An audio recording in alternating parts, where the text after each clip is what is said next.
G'day guys, I'm Totally Zoo, and welcome back to Wirradale Zoo.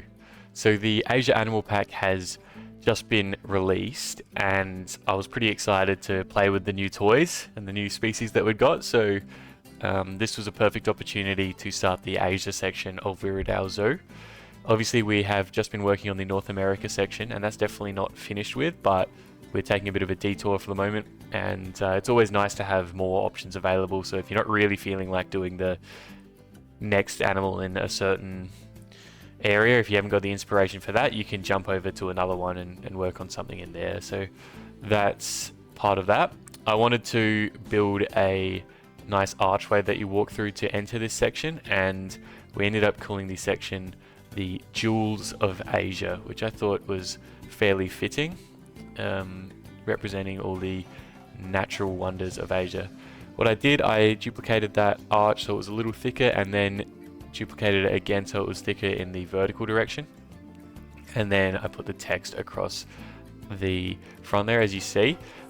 We don't show this here, but I eventually come back and you can see all the lines where the arches are not perfectly meshing together vertically, and I go back and put some metal in there to make it look a lot better, so it's more seamless. There is a lot of that in this video, and I've cut around a decent amount of it where I'm doing a bit of the type of work that you don't want to do, but once you do it, it ends up looking a lot better. So lots and lots of menial work of just repeating some basic steps and trying to get that to look nice. But as you can see, we have the Jewels of Asia sign, and that was quite nice to walk in through.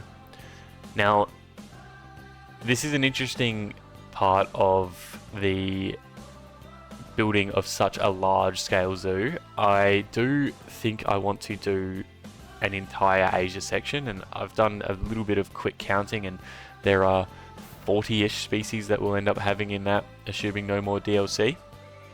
And yeah, that will be massive. It'll be a huge section of the zoo. So I think the idea will be that it'll be one semi-cohesive section, but there'll be a lot of ways to reattach to the main zoo from there. So we'll have to think about that as we go, because normally I would just do this as a loop, but if we're going for every single species, we can't really do that quite so easily. So for the species for today, I wanted to do the Père David's deer. They are a really interesting deer species, very aquatic, and I thought that was a nice little niche for them to go into. The existing deer aren't quite as aquatically inclined, except for, I guess, the moose, but these guys are also such a great story in the conservation world in terms of the success of zoos, because zoos are, in some ways, as I talked about in the very first episode, that in some ways they're a little unfortunate that you're taking these animals out of their natural habitat, and they can look a little sad when they're there, and it can feel sad that you're putting them in a really small enclosure. But obviously the reason that zoos exist is for conservation efforts, and they are really important for that role. And the Père David's deer is an example of that, where this animal was completely extinct in the wild, but because it existed in a few zoos, they developed some breeding programs and have now re-established a very small population in the wild from those breeding programs. So that's the advantage of zoos, and I think the zoos themselves would be really forward on presenting that information to the guests, and that's why I think this might be one of the first species that you would see in the entrance of the Asia area. So I spent quite a bit of time working on the water section here. Obviously, when you're trying to do two paths very close side by side, right next to terrain changes and then right next to water, it can be an absolute nightmare to play around with, but we eventually got it working. Now, the footage you're watching currently was done, I think, the day before the DLC itself was released. So I was doing a bit of guesswork with what their deer would like, but I was reading the care manuals for the Père David's deer, and it said that they liked mud, and I assumed that it would be pretty unlikely that the game would release them without them liking the mud pits, and that was correct. And same thing with the water. It's a fairly basic assumption, but still something that I wasn't 100% sure about. So a lot of this stuff that I was building I was fingers crossed when the game came out, and just quickly checked, do they actually like the swimming, and do they actually like mud? Because if they didn't, that would be pretty unfortunate. So I made this little croissant looking pile of rocks that goes around the back of the mud there, and yeah, copied and pasted and just moved a couple of things around to make it look like it's not identical. If you're unaware, there is a setting, I forget the exact setting, but you can disable the collision for the mud there, so you can raise the terrain around it. Makes it look a lot more seamless rather than having those hexagonal wood things surrounding it. It just looks better to be like it's a natural patch of mud. And this happens a lot. The zoo could put a water source underneath the dirt there, and that would keep it muddy without them needing to put too much effort into that. So I wanted to make sure that we really nailed the guest looking area, because obviously if you spend a lot of time making a really great habitat but you don't actually have a great spot for the guests to see it, then you're in a bit of trouble. So I spent a bit of time building a custom sort of cobblestone path here. It took quite some time, but I thought the results were really good in the end, and this is something that I can definitely reuse elsewhere in the zoo later on if I think it's appropriate, and I fully plan on doing that. The fact that this is flexicolor means it will work quite well with a variety of different terrains, whether I have the sand underneath as I do here, or dirt or anything else. I can recolor it and make it look quite nice. So I took the time to really go into that. I reckon it took over an hour of just doing this, but lots of copying and pasting and playing around with small details to get it perfect. So while I'm fiddling around with this, we'll go into the building tip for today, which is a really, really basic one, but something that not a lot of people know, and once you find it out, you'll use it all the time. So for this one, it's the way that I got this path on the ground there. If you hold down Control while laying down a path, it will let you place that path without automatically attaching to nearby paths. So you can do that for two side-by-side paths that are really close to one another. You can hold down Control, build one section of path, and then connect it at the connection points that you want, as opposed to, obviously the game will be very frustrating and try to connect it all up for you if you don't do that.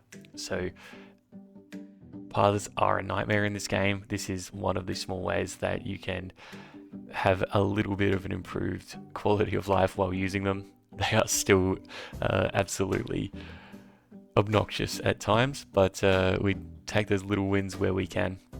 So here, once I'd laid out some of the larger rocks, I then put down a bunch of these small faux rocks and then just buried them into the ground, and wherever it looked really silly, I moved them, but for the most part it just adds a few small little bits of rock in the ground, which again looks quite nice. Then I really went the extra mile and I grabbed about 50 of the rocks and recolored them, and then did it again a few times until I had some slight variations in color that again really made them look quite nice. Now, something I've commented on before is that in zoos you will very rarely, if ever, see a proper pit of water that is not man-made. So these ones that you'll see, like the one that we're building here, will almost always be concrete lined.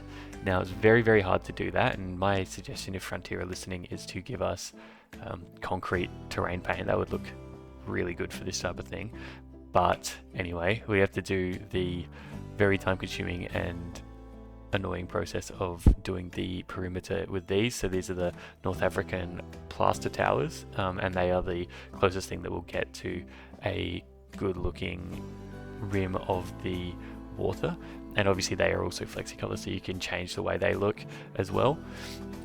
We cannot do the entire water pit, but this is about as close as we'll get to something that looks quite nice. So the, I guess, implication of this is that the concrete lined pit has over time filled with a bit of sand and dirt and that as well, and you've just got a bit of that visible underneath the surface. And you know, it's not overly visible, so we can just use our imaginations a little on that. So something that I assumed that turned out to be wrong is reading the care manual for the Père David's deer. It actually said that they are highly sociable and multiple males can actually live in the same habitat if they're given enough space. So I decided to give them quite a large habitat and the zoo would obviously be having a bit of a breeding program going on, so we had multiple males in. And once the game released, obviously the DLC came out, and we can only have one male in the habitat, so I'm going to completely ignore that. This is the benefit of playing in sandbox mode, and we can do our own thing. So a little rim of the moss around the water there, I think it looks a bit better. So we put a few of these reeds down. These are pretty inaccessible to the deer. Some of them would be eaten, but most wouldn't. And that's again something we have to think about when you build for herbivores. Are they going to be able to eat any of the vegetation that you put down? They should ideally not be able to access any of it. Anything that they can access, ideally it's, you know, a bit of grass and some cracks and crevices or that type of thing, because otherwise it will be eaten, obviously depending on the specific species that we're building for. And the size of the herd as well. So if you have a lot of space, then you could understand a bit of grass growing in that, but we've got quite a large herd of deer here, so we can assume that they will not be leaving much grass alive for very long. So build this guest viewing barrier here. It ends up being a little bit of a disaster because I realize it's way too tall. So you can either use the scarecrow as I use here, or you can go into explore mode in the camera and you can see what the guests would be viewing and realize that it needs to be a lot lower than it was. And again, this is something that we've talked about before. Will the guests be able to jump over that fence? Yes, they will. Is this something that we can do completely prevent? We can't completely prevent it, but ideally there are a few barriers there, and in this case it's the height that they would have to be jumping over, and also the fact that jumping into water, and there's a few barriers that would make it harder or less likely for some hooligans to jump in, but you can't fully prevent it in this case, and it's not like they're jumping into a tiger habitat, so we can slightly live with that a little bit more than, not that the deer are completely safe, but they're a bit safer than a tiger, I guess. So similar thing with the vegetation here. The trees you'd think might be a bit safer from the deer, but the deer will absolutely strip the bark off of the tree, so we surround it with some wood here, because I wanted to do these with a bit of a erratic sort of pattern. It took me a lot longer than it would normally to place down all that stuff, but we eventually got it down. It took quite some time. I put it onto 16 times speed for that clip because it's just a lot of playing around. The lily pads there I think add a lot to the area, and again something that you're likely to see in zoos. And this is another little tiny detail. We can't put much grass down, but you can put a few sticks and twigs and things that have fallen from the trees. So trying to find little ways to insert details in can go a long way. Those small details really add a lot when the terrain is basically just dirt. The other thing that I've done is I've laid out basically some sand pathways that hint at sort of the most common areas that the deer are walking in.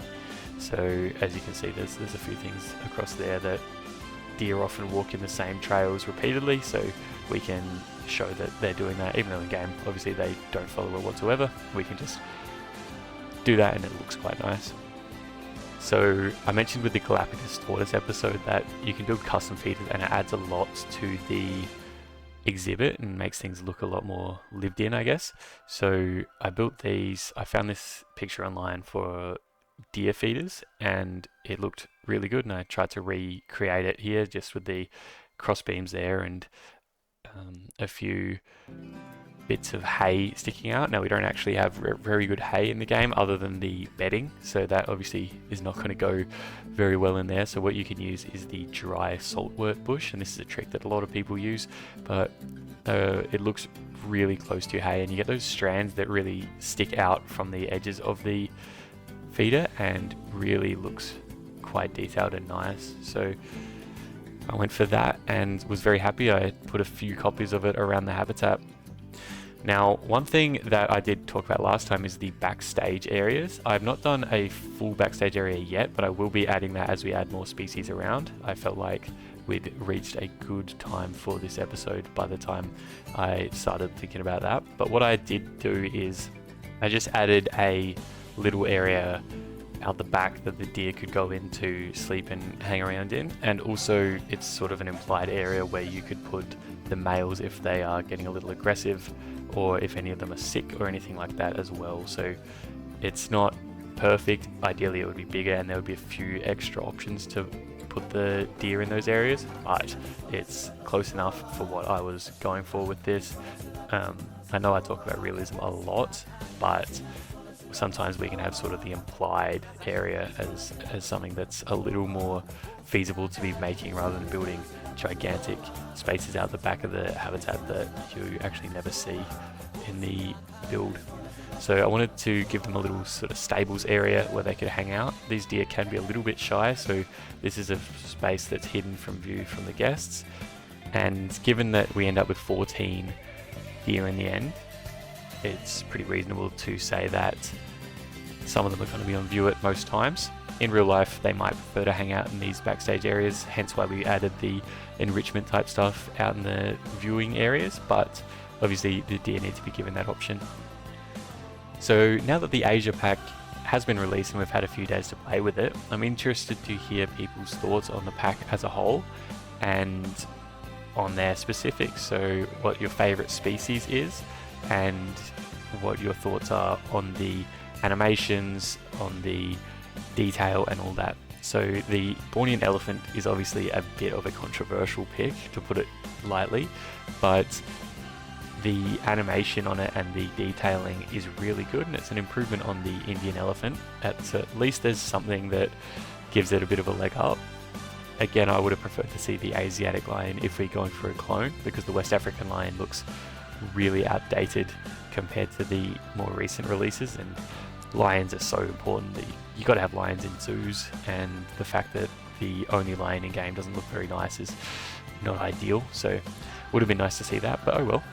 My favorite species is definitely the lion-tailed macaque. I am a huge advocate for continually adding more and more primates. Primates are so underrepresented in this game, it is not even funny. So that's my thoughts, but what do you think? What are your favorite species? What do you think could be improved?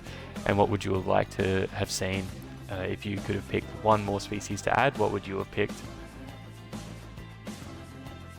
So as I just add some final finishing touches to this area, I wanted to comment on this series in general.